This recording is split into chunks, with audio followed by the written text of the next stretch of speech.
An Ottawa widow is going public after she was left with a car that she couldn't drive, sell, or even give away. Legal fees would have cost more than the car was worth, so she turned to Rosa Marchitelli and the Go Public team for help. The car isn't worth much, less than $1,000 if she sold it. But for widow Margaret MacArthur, it's one of the last ties she has to John, her husband of 56 years. I don't know what I'd do without this car, honestly. It'd be like taking another part of him away. On paper, her husband owned the car. Margaret was the one who drove it. The couple didn't have a lot. They rented their home and had a few investments. They did have this car. John didn't have a will. Where we come from, we don't have wills. Like, if I die, he gets it. If he dies, I get it. Both Service Ontario and the Ministry of Transportation told Margaret without a will, she'd have to hire a lawyer to get the document she needed to transfer ownership. Which is starting at $1,500 for a 14-year-old car. Why don't they just give me the damn car? What difference does it make? She even tried to give it away. So I can't even donate it. Can't sell it, can't scrap it.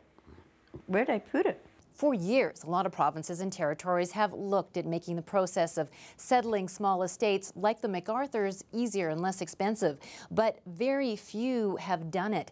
Those that have use a simpler set of rules for estates worth between $5,000 and $35,000, depending on the jurisdiction. And what that means is that things are not equal across the country. This seniors advocate says having a will is still the best option available. But even in situations with one, she sees grieving spouses overwhelmed by the inheritance system on an almost regular basis. We want to make sure that people are able to quite effectively and without too much red tape go through the process at a time where they're grieving. So it's even more difficult to manage. For Margaret, the car is even more important now that she's a widow. She says it's her lifeline to the outside world. I'm trying to move forward, and I do good. Like, my worst time is for about 3 o'clock on. I'm sitting here, nobody to talk to. It's hard. After Go Public contacted Ontario's Ministry of Transportation, it offered to help Margaret MacArthur in changing the car's ownership. 5 months after her husband's death, she now officially owns the car.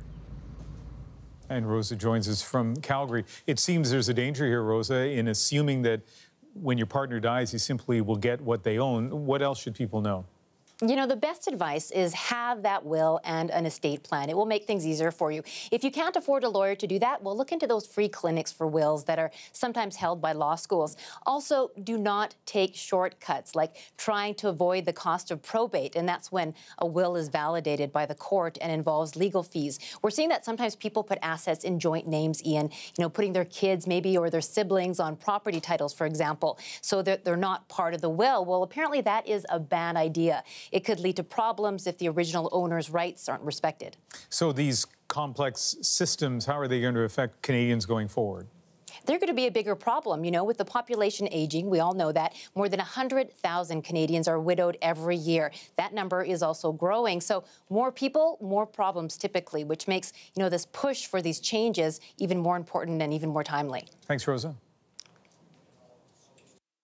If you have a story for Rosa and the Go Public team, you can send them an email, gopublic@cbc.ca.